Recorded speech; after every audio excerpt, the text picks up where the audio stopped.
Welcome to the True Man Podcast. This is an invitation to radical reconstruction of a man's masculine heart and soul in a place of safe community where we dare to ask questions deep-seated inside a man and explore ways to help you become a better man, a better son, a better dad, and a better spouse.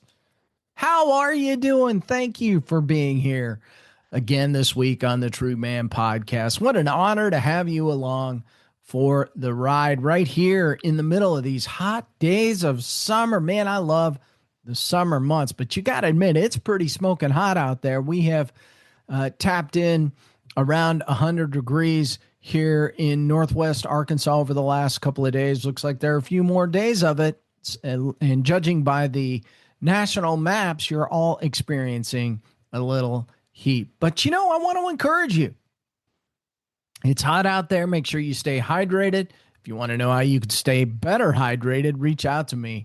I've got one of the most amazing nutrient-dense food drinks in the marketplace. More on that down the road, but I couldn't help but mention it there.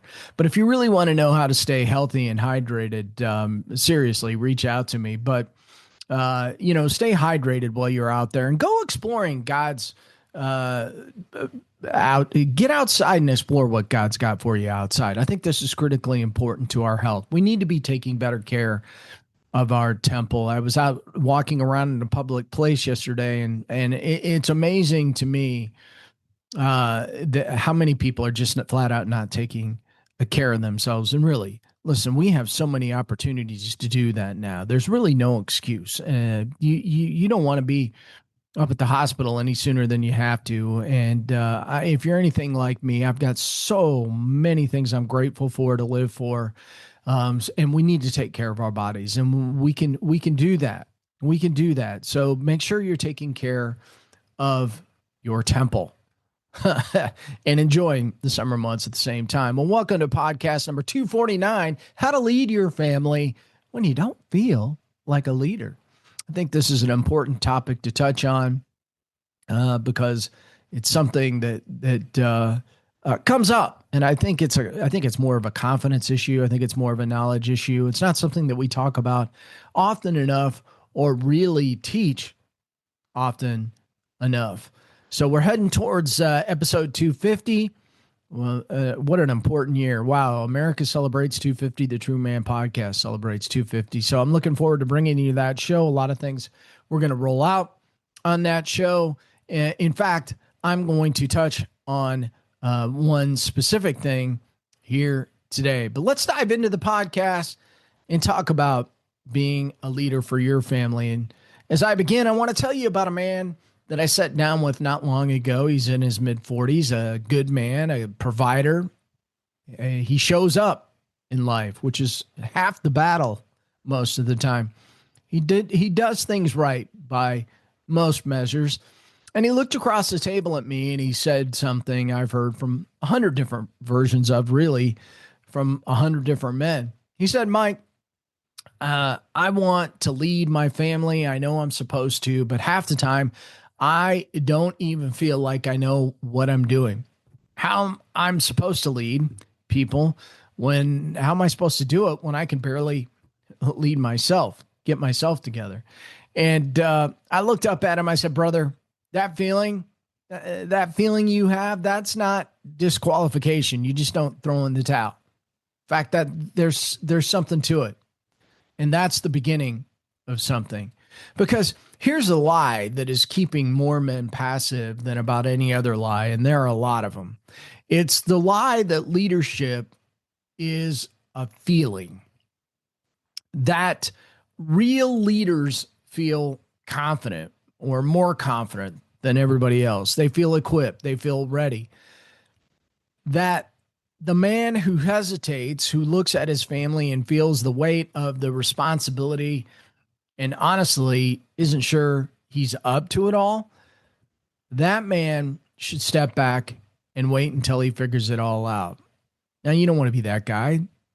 That is actually not how leadership works, by the way. That is not how God calls men. And today we're going to dismantle that lie completely. How do you lead your family when you don't feel like a leader? That's what we're getting into right now. So let's go. So I want to talk about that feeling trapped and why waiting for ready is the real trap here in life. So let's talk about that with a real life situation. So your kids need direction, but the house is chaotic and you don't know where to start. So you default to your wife, who's exhausted from carrying on more than she should have to carry around. And you tell yourself you'll step up when things settle down.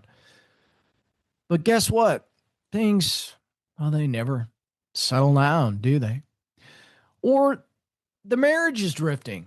You can feel it and you know something needs to change, but initiating the hard conversations feels a little risky. You're not sure that you're equipped to take it on. So you wait and the drift continues. Or your son is struggling and you see it. You see the pain and you see the confusion. It looks familiar and it's something in you knows he needs his father to walk toward him right now. But you don't know what to say. You don't feel like you have the words, so you stay at the edge of it all, hoping he comes to you. This is the feeling trap, and it operates on a simple, seductive logic. Wait until you feel ready. Wait until you feel equipped. Wait until you feel confident. Now, the problem is that the feeling never comes first. You see, feelings follow action. Confidence follows commitment, and clarity follows movement. The man who waits to feel like a leader before he leads will spend his life waiting, and his family will spend their life with a man who's almost there, but never quite present. Now, I want you to hear this clearly.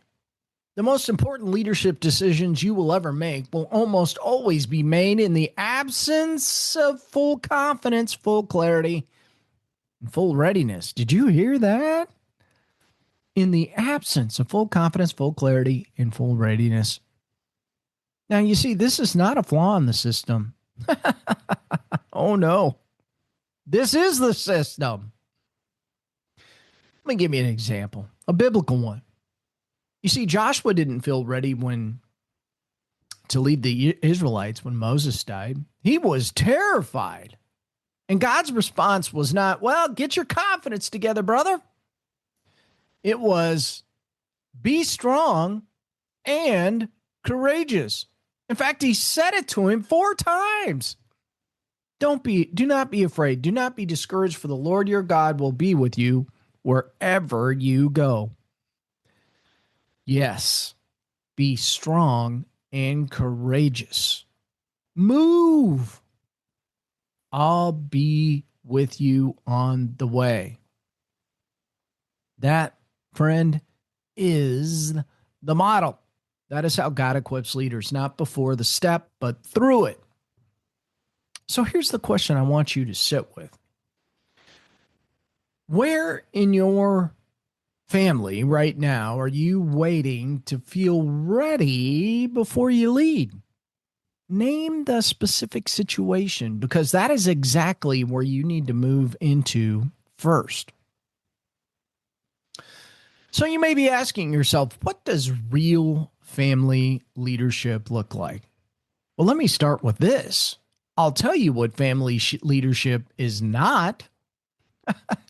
It is not having all the answers. It is not being the loudest voice in the room. How's that working for you? It is not dominating every decision or running the household like a command center.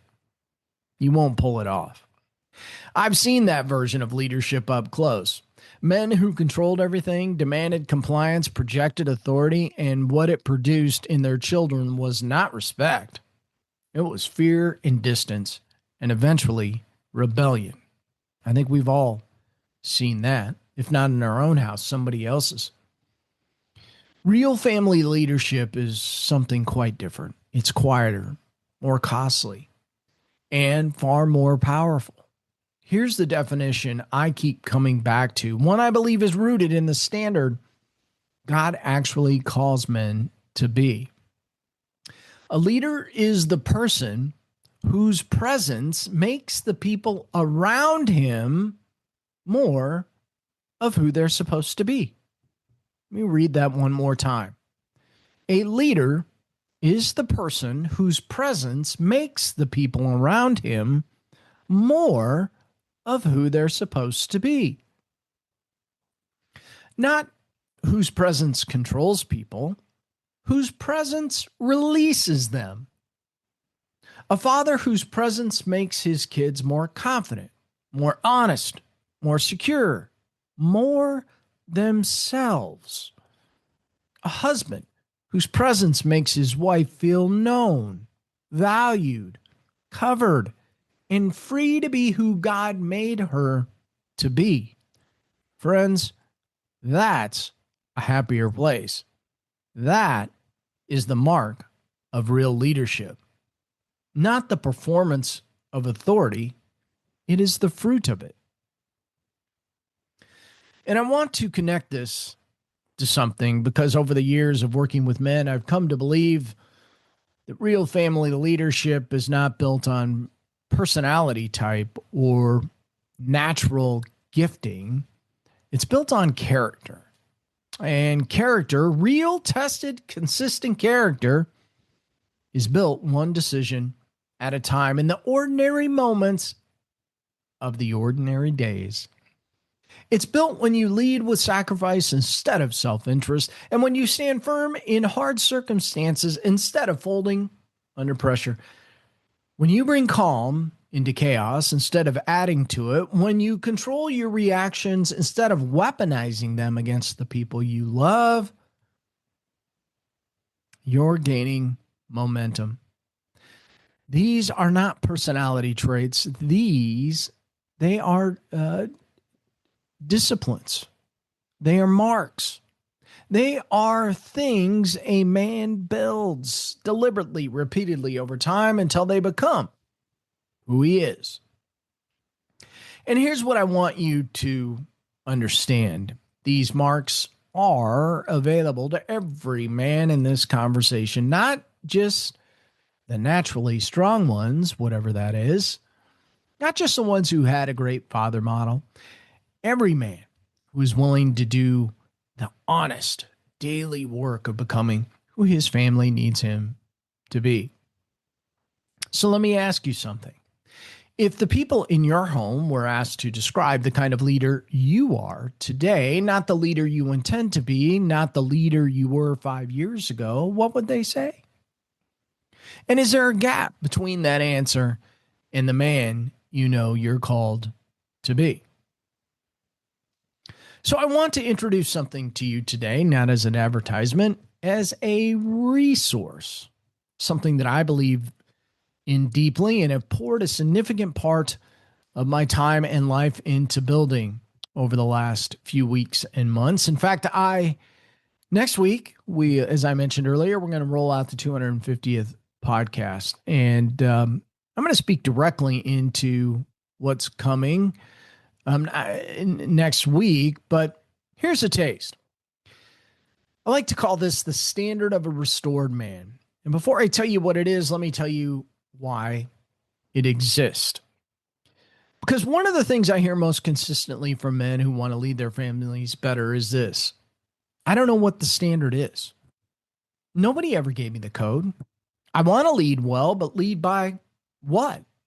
According to what? With what as my measuring stick? A lot of what's in there.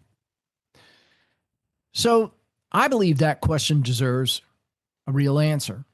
Not a motivational poster. You don't read those anymore anyway. Not a list of productivity hacks. There are plenty of those online. A real biblically grounded, practical, applicable standard that a man can hold himself to. and that his family can feel. So here's what we built. The standard of a restored man is organized what we call the 9 marks of a restored man. And each mark is anchored not in a man code, but in the fruit of the Spirit. From Galatians chapter 5, verses 22 and 23. God's design for a man, expressed through the lens of masculine leadership. So what I want to do today is I want to walk you through all 9. And as I name them, I want you to do something. I want you to put down everything you're doing right now, and I just want you to focus on me. Focus on my voice, and I want you to listen for the one mark that lands the hardest, the one where you feel the most resistance or the most conviction, because that one is probably where the most important work is waiting for you. So Mark 1 is a man, he leads with sacrifice. This is anchored in love. The man who does not ask what he gets, but what they need. Sacrificial leadership is love in action, not a feeling, but a decision made daily. Mark 2, he stands firm. This is anchored in joy. His strength is rooted deeper than how things are going. He is the anchor when the family needs steadiness, not because he has all the answers, but because he refuses to collapse. Mark 3, he brings calm into chaos. This is anchored in peace. When pressure rises, his presence brings peace, not fear. A father's nervous system regulates his families. He is a stabilizing force, not one that adds pressure. Mark 4, he controls his reactions. This is anchored in patience. He listens, he thinks, then he responds with intention. The pause between trigger and response is where a leader is built. Mark 5, he treats people with strength and care. Well, this is anchored in kindness. His presence makes people better, not smaller. A man's words either build or diminish his family over time. There is no neutral. Mark 6, he does what is right, even when no one sees. This is anchored in goodness. Who he is in private matches who he is in public. The integrity gap always surfaces eventually in this character or in his children. Mark 7, he is a man others can count on. This is anchored in faithfulness. He consistently builds trust, and trust builds legacy. Faithfulness is rare and therefore one of the most valuable things that a man can offer.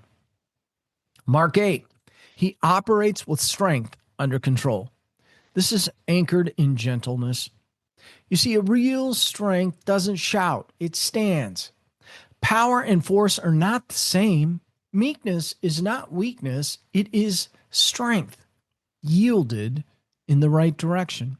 And finally, Mark 9. He masters himself daily. This is anchored in self-control. If he cannot lead himself, he cannot lead his family. Self-discipline is the great multiplier of every other strength.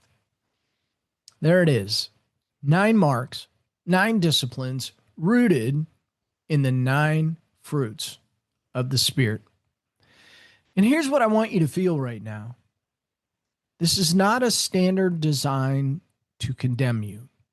It is a standard design to call you forward, to give you a code, a real biblical masculine code that you can hold yourself to every single day. So I ask you to listen for the one that hit the hardest. Which one was it? And what would it mean for your family if you moved toward that mark specifically starting this week? Now, I want to give you a heads up about something, because for men who hear what I just described and feel something stir, something that says, I want that. I want that standard in my life. I want to walk through something like that with other men who are serious about becoming who their families need them to be. Well, I want you to know that something is coming. The American Family Renaissance is preparing something for men who are ready to stop drifting and start building. I can't give you all the details yet, but I want you to stay close because it's coming here within the next week, because what we're putting together is specifically designed for the man who is done with generic self-improvement content and ready for real, structured 12-week journey through the standard of a restored man with other men in a community with accountability and brotherhood built into every session. This is going to be a 12-week course, 11 weeks to build the man, a 12th week, final week where we build the house. This is for the man who looked at those 9 marks and felt the weight of them and the hope of them at the same time. So keep your eyes on the True Man Podcast and AmericanFamilyRenaissance.org, because something is coming next week that I believe is going to change the trajectory of families. So stay right where you are. Tune in next week. We're going to roll this out. And you can go out to AmericanFamilyRenaissance.org right now and get a pretty big taste of what's to come. So let me bring this home. You don't lead your family when you feel like a leader. You lead your family because they need you to. And because God has called you to. And because the alternative is just this aimless drift that's going on everywhere. And drift is not neutral. It is a direction, and it's downstream. So here's what I want you to take away from today. Leadership is not a personality type. It's not reserved for naturally confident, the naturally articulate, the men who've had great fathers and great models. It is a daily decision to show up, to bring sacrifice instead of self-interest, steadiness instead of instability, integrity instead of performance, presence instead of just running from your family. And that decision, made day after day in ordinary moments when nobody's watching and nothing feels particularly heroic,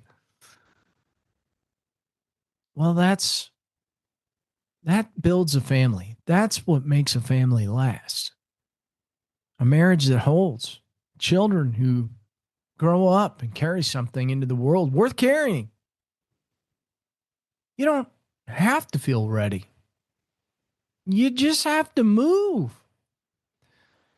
The man who moves imperfectly, humbly, persistently in the direction of the standard is the man his family will remember. Not the man who had it all together, the man who chose them every day, even on those days it cost him. That is what a restored man looks like. Friends, that is the standard. And it is available to you. It's available to you. We just gave it to you. And if you want more of it, you're welcome to reach out now. We're going to open this tool up here very, very soon, working on all the pieces and components of it.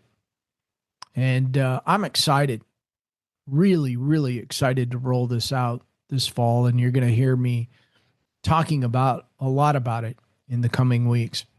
So if this episode stirred something inside you, share it with a man who needs a standard to live by, wants to learn how they can raise the bar and have a standard in their life, in their family's life. You see, that man is closer than you think. Well, thank you for listening to the True Man podcast today. I hope you enjoyed the 249th episode of the True Man podcast. I'm just amazed and blown away. It's just so grateful that God has given me this platform. And don't mistake this.